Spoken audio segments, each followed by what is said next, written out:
तो पायलट गोपाल पंडा काफी लंबे समय से छत्तीसगढ़ शासन के हेलीकॉप्टर को उड़ा रहे थे और पंचल न्यूज की टीम गोपाल पंडा के मौलश्री विहार स्थित घर पर पहुंची। पड़ोसी इरफान कुरैशी से बातचीत की है बंसल न्यूज के स्टेट एडिटर आदित्य नामदेव ने। आप भी सुनिए। मैं इस वक्त मौलश्री विहार में मौजूद हूँ। आप देख सकते हैं ये ट्यूलिप ए ब्लॉक है, यहीं पर पंडा जी का घर है। अंदर भी लिए चलता हूँ मैं आपको।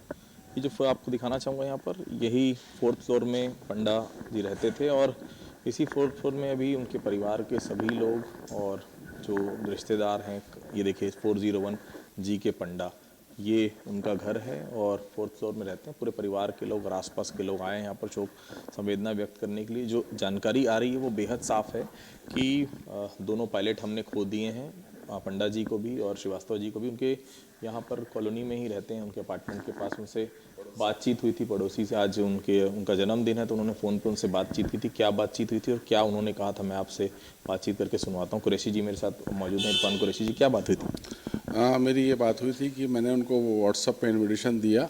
मैंने जब उनको फ़ोन किया तो बोले कि मैं अंबिकापुर में हूँ, सीएम को लेके उड़ा हूँ और 4 दिन से उड़ रहा हूँ और मेरे को 3 दिन का रेस्ट मिलेगा, तो मैं आकर के आपके पार्टी में बहुत एंजॉय करूँगा।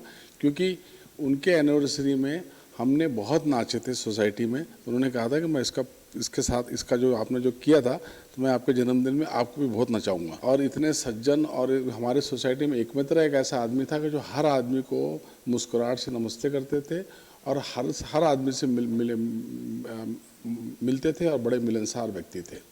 आखिरी इन्फॉर्मेशन जो एयरपोर्ट की तरफ से आ रही हुई है कि 8:20 पर लास्ट फ्लाई उन्होंने एयरपोर्ट से ही किया था और प्रैक्टिस सेशन चल रहा था और उसके बाद लगभग 9 बजे के आसपास अनकंट्रोल्ड हुआ है हेलीकॉप्टर और फिर वो सीधा नीचे आ गया है। हालांकि उन्होंने एटीसी से लगातार कन्वर्सेशन करने की कोशिश की है, एटीसी से लगातार बात करने की कोशिश की है। उस बातचीत में क्या आया ये तो खैर जांच का विषय है, लेकिन 9:10 पर ठीक वो हेलीकॉप्टर क्रैश हो जाता है और दोनों पायलट जो हैं वो इस दुनिया से रुखसत हो जाते हैं। बेहद दुखद खबर है पूरे छत्तीसगढ़ के लिए। कैमरा पर्सन योगेश के साथ रायपुर से आदित्य नाम।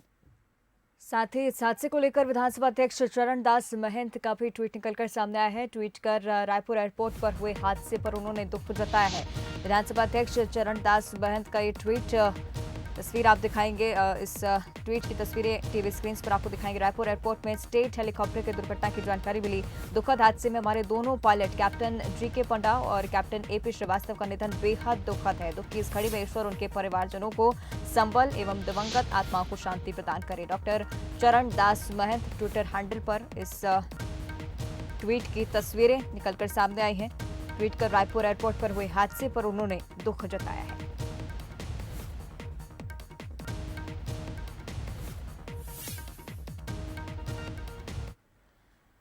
चलिए आगे बढ़ते हैं, बात करेंगे कुछ और खबरों की। राजधानी रायपुर में अपराधियों के हौसले बेहद बुलंद हैं। लूट के इरादे से 2 बदमाशों ने युवतियों पर गोली चला दी।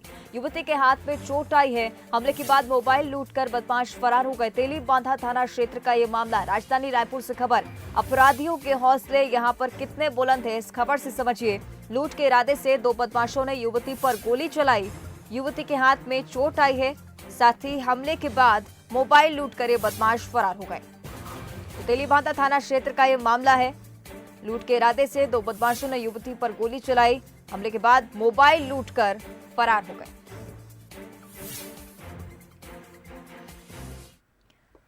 और अधिक जानकारी हम लेंगे, हमारे स्टेट एडिटर आदित्य नामदेव लगातार हमारे साथ लाइव जुड़े हुए हैं। आदित्य जी, निश्चित ही हौसले बुलंद हैं यहाँ पर अपराधियों के, लेकिन फिलहाल क्या कुछ कार्रवाई इस मामले में हुई है अब तक? देखिए, फिट बी कैफ़े है जहां पर ये घटना हुई है और निश्चित तौर पर बड़ी घटना है। वीआईपी रोड है जहां सबसे ज़्यादा सिक्योरिटी व्यवस्था रहती है। एयरपोर्ट आने जाने का रास्ता यही है। वीडब्ल्यू कैनियन की तरफ ये रास्ता जाता है, वहीं पर ये घटना हुई है। हालांकि वो एरिया लगभग 9:30-10 बजे के आसपास सुनसान था जब ये दोनों युवतियां वहां से रेस्टोरेंट से निकली थी, बताया जा रहा है। और 2 युवक पहले से बैठे हुए थे और मोबाइल और पर्स छीनने की वहाँ पर कोशिश की है। एक युवती वहाँ से भागने में कामयाब हुई। दूसरी जो युवती थी, सीता इसरानी जिसका नाम था, वो वहाँ पर काफ़ी घबराई। उसके बाद नहीं दे रही थी अपना पर्स और वो मोबाइल, तो उन्होंने वहीं पर गोली चला दी। हालांकि जो गोली है उसके हाथ से आर पार हुई। बहुत फिलहाल स्थिति उसकी खतरे से बाहर है, लेकिन हाँ, एक बात बहुत तय है कि एक मोबाइल के लिए और केवल पर्स के लिए कोई किसी को गोली मार दे रहा है, वो भी राजधानी में।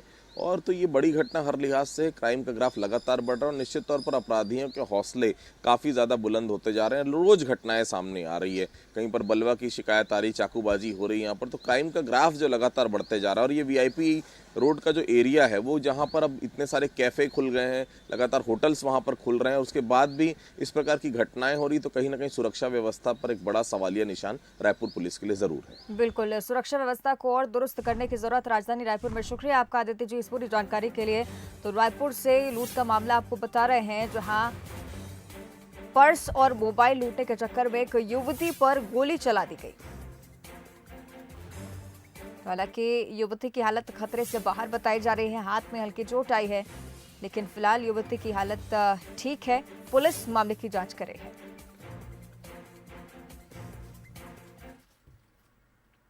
आगे बढ़ते अगली खबर कांकेर से, जहां गढ़चिरौली पुलिस को एक बड़ी सफलता मिली है। 12 लाख के इनामी नक्सली दंपति ने आत्मसमर्पण कर लिया है।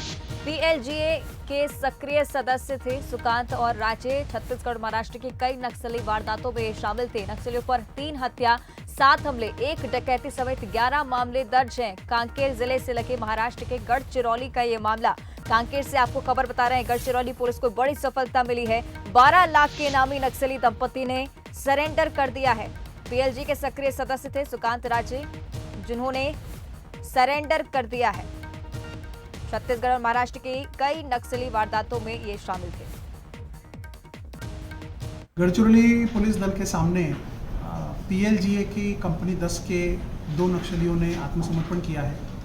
एक का नाम है विकास पदा, जो उनका पीपीसीएम पद पर कार्यरत था, और उसकी बीवी जिसका नाम राजे उसेंडी है। इन दोनों ने आत्मसमर्पण किया है। विकास जो है वो नारायणपुर जिले का रहने वाला है, और राजे जो है वो हमारे एटापल्ली तालुका में जमीली बुद्रुक गांव की रहने वाली है। इन दोनों के ऊपर कई गुन्हे दाखिल हैं। दोनों के ऊपर राज्य शासन ने मिलाकर करीब 12 लाख की बख्शिश जाहिर की है। खबर छत्तीसगढ़ में रुक रहे छोटे से ब्रेक के लिए जल्द हाजिर होते हैं।